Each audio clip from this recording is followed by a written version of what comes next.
यहाँ पर हमारे पास सवाल में ये दिया हुआ है कि एक आपके पास इंक्लाइंड प्लेन है, राइट। उस पर से बेसिकली इंक्लाइंड प्लेन का एंगल दिया हुआ है कि थीटा है। एक ऑब्जेक्ट है जिसका मोमेंट ऑफ इनर्शिया है आई, उसको बेसिकली आगे की तरफ स्पीड दिए हुए हैं वी,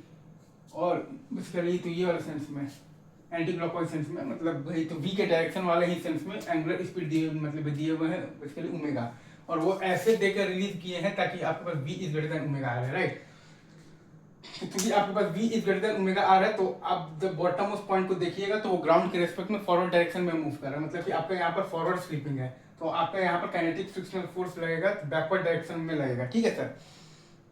और काइनेटिक फ्रिक्शनल फोर्स ये कोशिश करेगा कि v is equal to omega r आ जाए, क्योंकि काइनेटिक फ्रिक्शनल फोर्स तो क्या यहाँ पर तो कोशिश कर रहा है, तो बैकवर्ड डायरेक्शन में लगकर काइनेटिक फ्रिक्शनल फोर्स तो कोशिश कर रहा है कि वो तो v को घटा रहा है, और वो बेसिकली आपका ये तो ओमेगा बढ़ा रहा है, मतलब कि ओमेगा आर को बढ़ा रहा है, और वो ट्राई कर रहा है कि v is equal to omega r हो जाए। और फिर स्टैटिक फ्रिक्शनल फोर्स अपने आप को ऐसे एडजस्ट करेगा ताकि तो v is equal to omega r तो है ही है, और इसके साथ साथ a is equal to alpha r भी हो जाए, और v is equal to omega r, pure rolling maintain रहे, right sir. Is it true? ये चीज आपको बहुत अच्छे से दिखना चाहिए, राइट। अच्छा, अब तो ये वो ट्राई करेगा, लेकिन होगा कि नहीं वो डिपेंड करता है कि म्यू के का वैल्यू क्या है, right sir. Is it true? तो दो केस हम लोग पहले निकालते हैं ए और फिर निकालेंगे अल्फा आर। तो ए हमारे पास आ जाएगा जी साइन थीटा माइनस आ जाएगा म्यू के into g into cos theta, और अल्फा आर हमारे पास आ जाएगा म्यू के m g into cos theta into r square और बाई आई।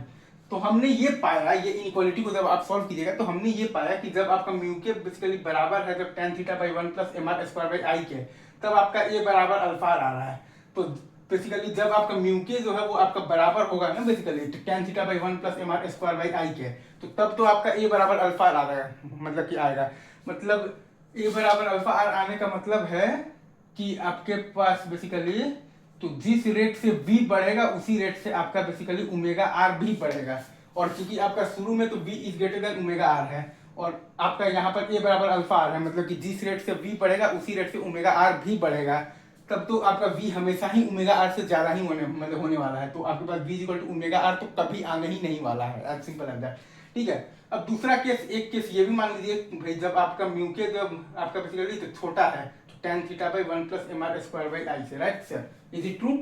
तो ये केस की जब आप तो करेंगे ना सर,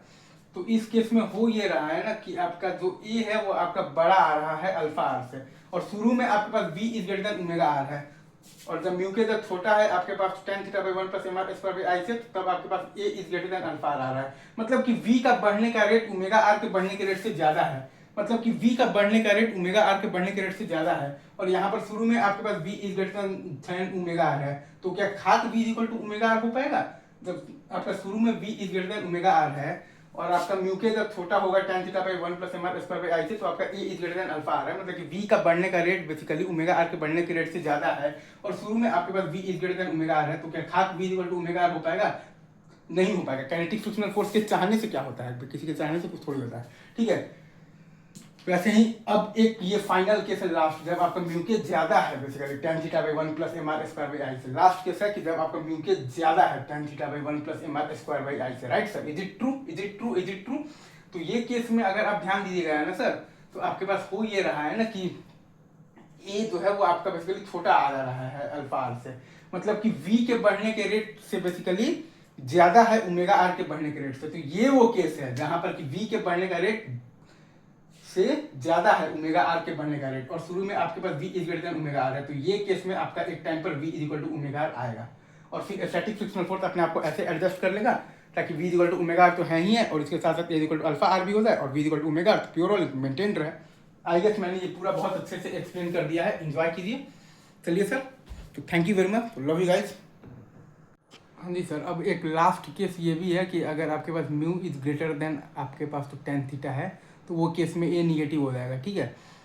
और a is less than alpha r है, ठीक है। a निगेटिव होने का मतलब है कि एक्सीलरेशन ऊपर की तरफ है, ठीक है सर। तो बात ये है कि उस केस में आप देखिएगा तो आपका बेसिकली तो v तो घट रहा होगा और ओमेगा आर तो बढ़ रहा होगा, और शुरू में आपके पास v is greater than omega r है, और अभी आपका तो v तो घट रहा है और ओमेगा आर बढ़ रहा है, right sir. Is it true? तो एक पॉइंट आएगा जहाँ पर कि आपके पास v is equal to omega r हो जाएगा, और फिर तो बस स्टैटिक फ्रिक्शनल फोर्स अपने आप को ऐसे एडजस्ट करेगा तो ताकि v is equal to omega r तो है ही है, और उसके साथ साथ a is equal to alpha r भी हो जाए, और v is equal to omega r pure all maintain रहे, right sir, is it to?